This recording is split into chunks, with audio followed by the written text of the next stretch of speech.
E aí, quando a gente pensa hoje no teu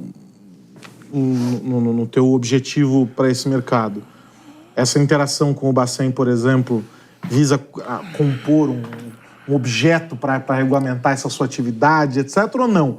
É continuar mesmo como esse player que dá suporte para o desenvolvimento do ecossistema? Muito mais um provedor de soluções, talvez? Sim.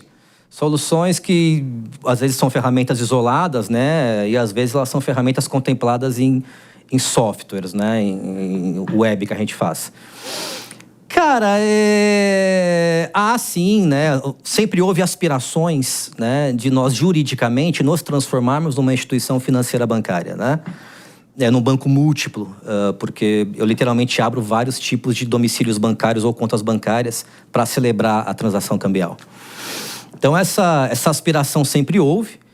Só que, ao longo dos anos, foi se desburocratizando e se criando tanta autonomia para esses novos players, essas novas modelagens que foram criadas, que o que se passa é que, de repente, até no âmbito de viabilidade econômica e viabilidade operacional, não faça mais sentido nós sermos uma instituição financeira bancária. Não bancária a gente nunca quis ser, corretora nem distribuidora, até porque a gente teria caixa, PL, capital para ser um banco puro de câmbio, no mínimo, com certeza.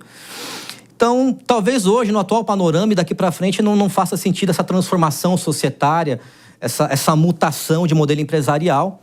E seria até meio que um engessamento, de alguma maneira. Seria... colocar vocês numa caixinha. Seria, e assim, você tem questão tributária, você tem uma série de fatores orbitando ali ao entorno que, de repente, não façam sentido, né? Então, por mais que seja amoroso, por mais que às vezes seja frustrante, né? A casa bancária que não tem o entendimento até macro do mercado, porque muita coisa que eu fiz aqui eu trouxe da Inglaterra, né? Ou seja, a fintech sem wallet, a walletless, né? Assim como o Bacen trouxe da Inglaterra, né? Electronic Money Institution, que hoje é a IFX, assim como o Bacen trouxe o Sandbox da Inglaterra, e tem Sandbox na SUSEP. Muitas coisas que eu faço na Abrão, desde que eu fundei, de buscador, comparador de preço, até da modelagem dos bancos de dados, sistema operacional, eu me espelhei em alguns players ingleses, né, britânicos. Então, eu talvez hoje não faça mais sentido a gente deixar de ser uma fintech bancária cambial, né? E sim só cada vez mais ir fazendo os players entenderem, cara, tem que ser assim, tem que ser assado, com esse preço, com esse movimento, com essa velocidade, com essa informação, né? E colaborando com o processo de desburocratização. Sim. Porque aí simplifica para todo mundo, né? Enfim, acho que beneficiou também os bancos. Todo mundo se beneficia de alguma maneira. Todo mundo se beneficia e alguns de repente, não se beneficiam quando a gente fala de players que estão ali, né, acostumados, que estão, de certa maneira, não querendo aqui falar pejorativamente, mas acomodados com uma sistemática que não existe mais. E porque muitas vezes o cara acaba preservando a dificuldade para poder vender facilidades, sim, mas né? Isso... E por... Talvez o grande mérito em alguns segmentos da chegada das fintechs foi justamente isso. Ó, peraí, não precisa ser desse jeito. A provocação. Pode ser por aqui. Você sabe, cara, que coisa até que lá atrás, né, fazendo uma recapitulação, nem indo pro SSD, indo pro HD. Que te falava, né, a gente mercantilizou muito, fez propaganda, literalmente, de alguns vetores de barateamento, né? Câmbio sem corretagem, câmbio sem limite diário, câmbio sem tarifa de contrato de câmbio, né? Isso deixou muita gente magoada, né? E isso deu muito espaço pra gente, porque a minha oportunidade foi a burocracia e os penduricalhos. Sim. Né? Então, os dois, né? A margem do cara também era a minha oportunidade, né? A margem de ganho. E hoje eu vejo assim que, por incrível que pareça, ainda tem essa burocracia de custo monetário, né, de onerar o cliente e de explorar o cliente, né, para ter uma margem cada vez maior, ainda é muito implícita no mercado financeiro como um todo, não só no bancário cambial. Então, mas você acha é menos, mas ainda... Mas você acha que isso prevalece? Porque por mais que a gente tenha digitalizado, e o setor financeiro é um dos que se digitalizou mais cedo e com o de capitais melhor, mais, né? O de capitais. Por mais que tenha sido digitalizado, lá na última fronteira, a relação com o cliente carece ainda de um processo educacional, a formação desse cara, para ele entender o que está na mão dele. Vamos dizer assim, por excelência, o cliente, o usuário, não está educado para saber o que ele pode, o que ele tem direito e o que custa e o que não custa? Sim, eu acho que acho que tem muito infomercial, né, no sentido de sempre estar ali publicitando um produto ou propagando, né, um ideal, e sem ter aquela didática ali de origem acadêmica. Eu acho que sim. Então, o usuário, ele muitas vezes, ele está perdido ali, consumindo ou comprando e achando que aquilo é X ou é Z. Por outro lado, você falou agora aqui do que o mercado financeiro como um todo, ele se digitalizou ou se virtualizou mais, né? Eu entendo que as plataformas que eu navego, não somente a minha, eu navego em várias plataformas, não só brasileiras, do mercado financeiro para adquirir experiência, mas aqui no Brasil, principalmente no mercado de capitais, elas são muito autodidatas, né? Tem muita informação ali dentro sobre o produto, tem muito FAQ segmentado, né? Só que aí você acaba contando com que o usuário final tenha a condição de absorver, de assimilar aquilo. A gente sabe que, até por questões de QI, cada um tem a sua, né? E não é fácil. Então, acho que não sei, acho que a evolução educacional, né, dos produtos nos submercados do financeiro, ela é uma coisa que tende, pelo menos, a ocorrer organicamente, né, com o passar dos anos, né? Quando a gente fala das oportunidades que acabam surgindo, qual que foi para você o grande ponto de virada nesse processo? Porque, teoricamente, a tecnologia que você usa está disponível... Teoricamente não, né? O que você usa como tecnologia está disponível para todo mundo. Você teve a sacada de plugar isso com o conhecimento do mercado e etc. Dentro dessa ideia das oportunidades, qual que foi o grande ponto de virada que você falou assim, puxa, aqui foi quando a gente fez o nosso grande salto? Cara, teve a ver com tecnologia ou teve a ver com mais senso também. De oportunidade? Não, as linguagens programáticas, as modelagens de software, de soluções, as arquiteturas de banco de dados, né, e de aplicações, sim, elas estão disponíveis para qualquer um que queira as exploradas. Claro, nem todas são open source ou freeware, mas estão aí, né?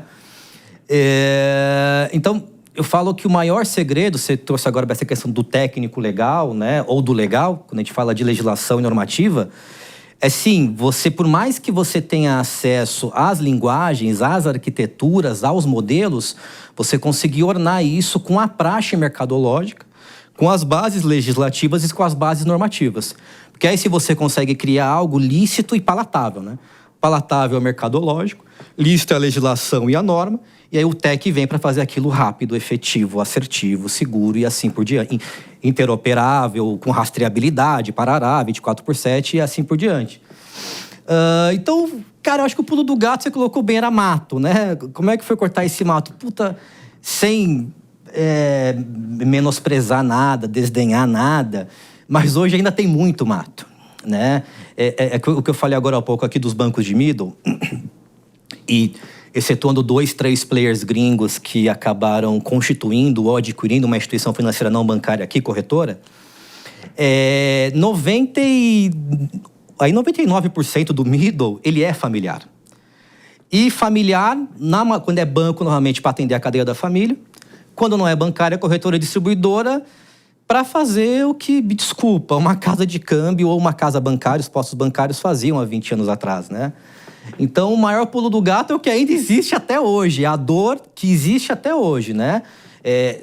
Sem normalmente menosprezar ninguém, desdenhar de nada, mas a gente está falando que o middle no Brasil, falando de bancário e cambial, e de capitais bem menos, por conta da XP lá do Benchmark, que ele deu uma cutucada legal. Sucateado, né? O pessoal não sabe o que é tecnologia assim e o que é empregado no exterior, normalmente esquecendo modelagem de software, né? Modelagem de aplicação, falando da infra, né? Da Infratech, né? A Infratech, ela veio para cá mais com as IPs. Tem umas IPs que fazem BAAS, PAAS, né? E agora o middle bancário e não bancário, você tem uma oportunidade até hoje, porque tem muito cliente ainda nesse middle, não é essa grande parte que está no varejo e no corp, mas que as casas que os acomodam não têm a mínima condição processual, precificatória, comercial e tecnológica de fazer a coisa fluir salutarmente, digamos assim, né? Então, foi casar o tech com o legal, normativo e o mercadológico. E até hoje é. Até hoje é o segredo. Até hoje, revelado. Até hoje é. Pra gente caminhar aqui pro fim do nosso papo, olhando para o mercado hoje, né? Você fala que ele ainda está bastante concentrado, os próprios números do Bacen é que confirmam essa história. O que a gente tem como fronteira ainda para ser explorada? Não só dentro do teu segmento, mas se a gente fosse pensar nessa relação de um mercado com mais players, com soluções de nicho. E eu acho que o grande trunfo das fintechs foi muito essa ideia de que eu posso ser muito bom no nível de excelência em algo específico nichado, que o banco não vai conseguir atender tudo 100% bem. E as fintechs no nicho conseguem operar muito bem. Mas ainda há peças para se moverem dentro dessa realidade. Sim, muito. Tanto do lado das empresas como oportunidade, quanto do regulador por facilidades a serem feitas. Né? Você consegue ver essas fronteiras e para onde nós deveríamos, talvez, potencialmente explorá-las? Cara, acho que o Embedded Finance, né? Quando a gente fala de qualquer entidade privada ter um banco virtual, e um banco virtual pode ser uma IP aberta, embedded seria fechada, né? Mas ela pode ser uma IP limitada ou ilimitada.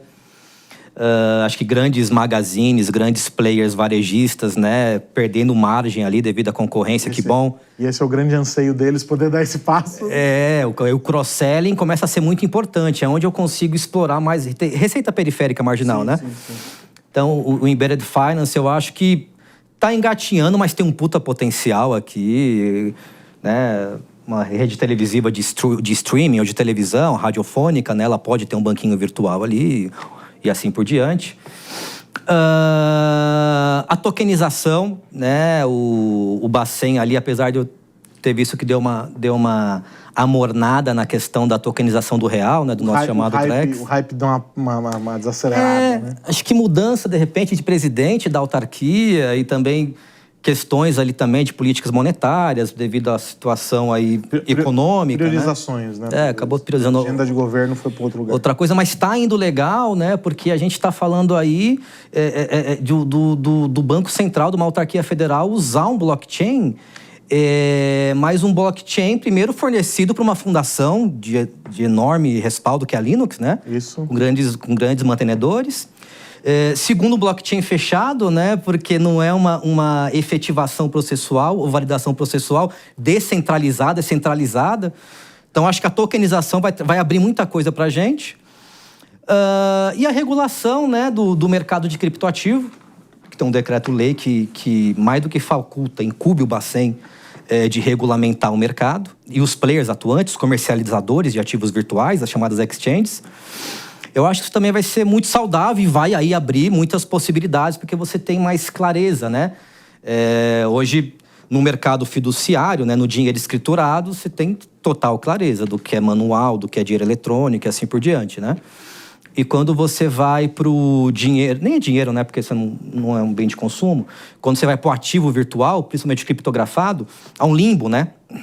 Aqui no Brasil, o que gera muitas problemáticas, na minha opinião, falando de legalidade, e também inibe um crescimento do mercado e a descentralização do mercado traditional finance indo para o DeFinance. Porque se você regula o DeFi, o TradFi, que ainda tem um peso grande, uma concentração grande no varejo e no corp, ele tem aí um ponto de fuga para o DeFi. Então, você ajuda também a descentralizar esses 85% dos corp do varejo do TradFi outro lado. com o DeFi.